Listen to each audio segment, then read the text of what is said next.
Tonight, the UN is warning that the pandemic is putting the world at risk of widespread famines of biblical proportions. In East Africa, the air carries two plagues.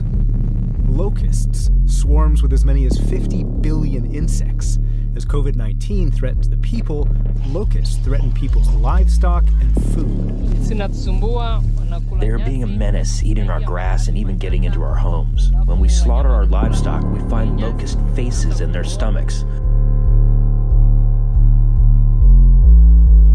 Due to the mature nature of this content, language, and death, viewer discretion is advised. And I heard a voice in the midst of the four beasts say, "A measure of wheat for a penny, and 3 measures of barley for a penny, and see thou hurt not the oil and the wine." But I must warn you that if we don't prepare and act now to secure access, avoid funding shortfalls, and disruptions to trade, we could be facing multiple famines of biblical proportions within a short few months. The program of the UN has warned of famines of biblical proportions because of the coronavirus outbreak. It sounds biblical, but as the world grapples with the COVID pandemic, the continent of Africa is facing another plague. The food supply chain is breaking. That's the warning in a full-page ad from Tyson Foods. The coronavirus pandemic could lead to famines in dozens of countries, pushing tens of millions more people around the world to the brink of starvation.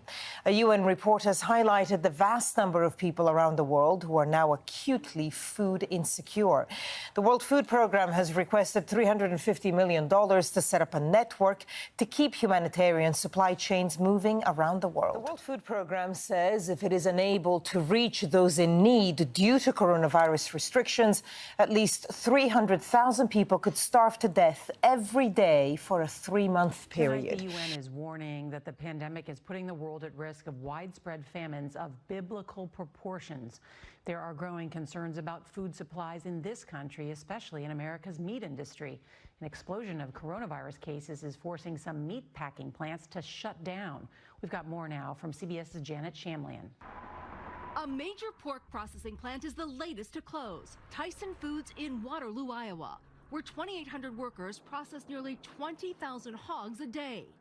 It comes after an outbreak of at least 180 COVID-19 cases there, and after Iowa lawmakers filed an OSHA complaint, even though the state's governor resisted. We can work with different processing facilities across the state to keep the processing plants up and going.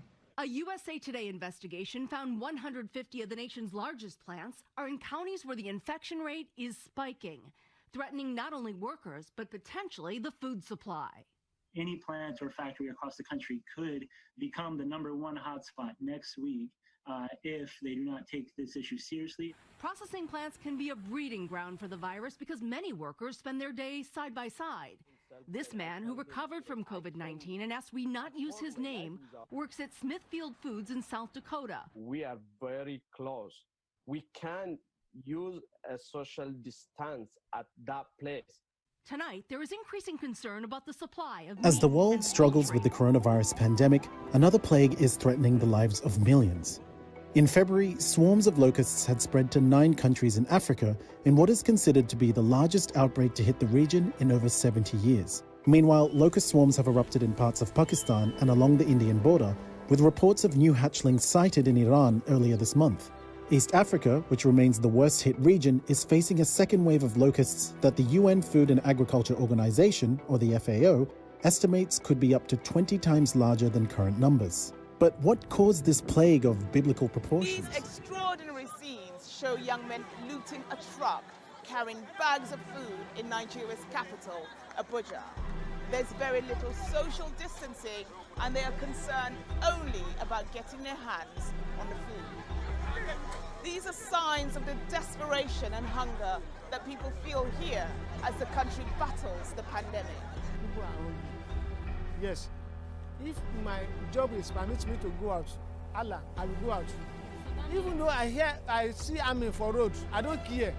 See, I don't care. The army will kill me. I prefer to die by coronavirus than to die by... It sounds biblical, but as the world grapples with the COVID pandemic, the continent of Africa is facing another plague, locusts.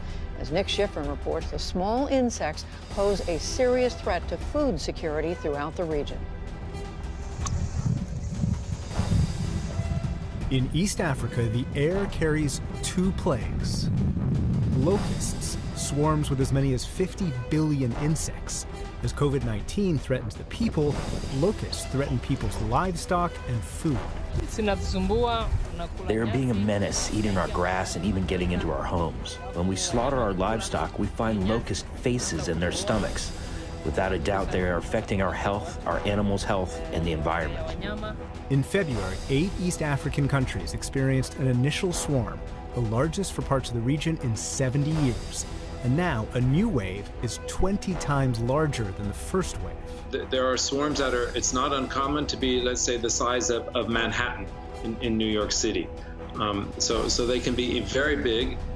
In one day, that swarm can eat the same amount of food as everybody in New York and California combined. Keith Cressman is the Food and Agriculture Organization's Senior Locust Forecasting Officer.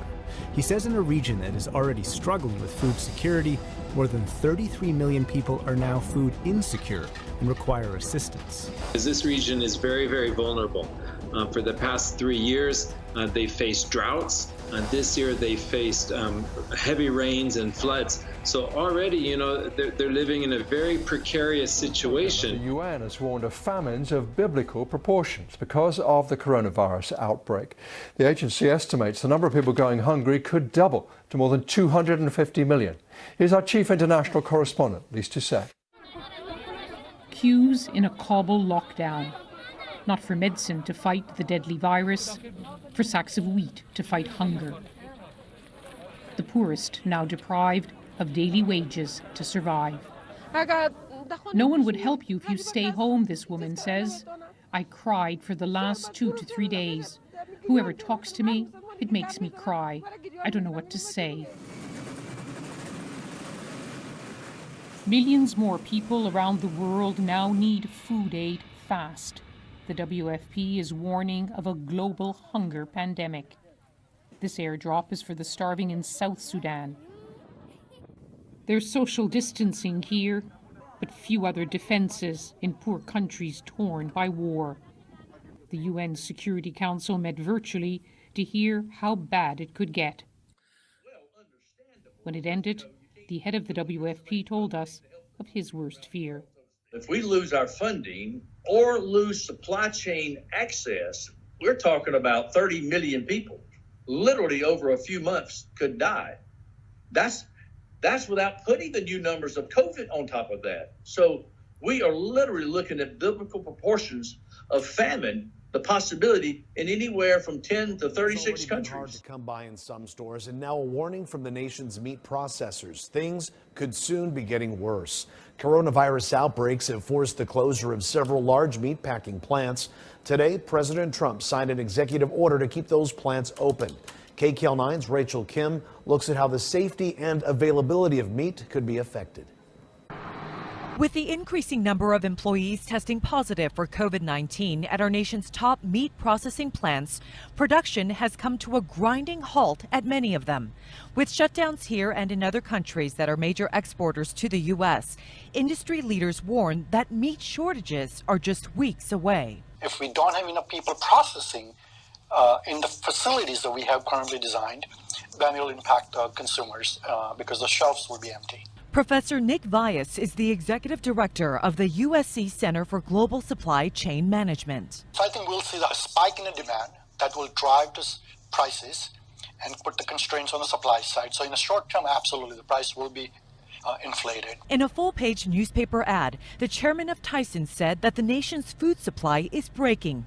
Quote, as pork, beef, and chicken plants are being forced to close even for short periods of time, millions of pounds of meat will disappear from the supply chain. Because we are so dependent on the protein supply chain, meat supply chain from not only our local source but international source, this can really create a crisis. This morning there are fears the nation's food supply chain is at a breaking point after more than a dozen major meat processing plants have become COVID-19 hotspots.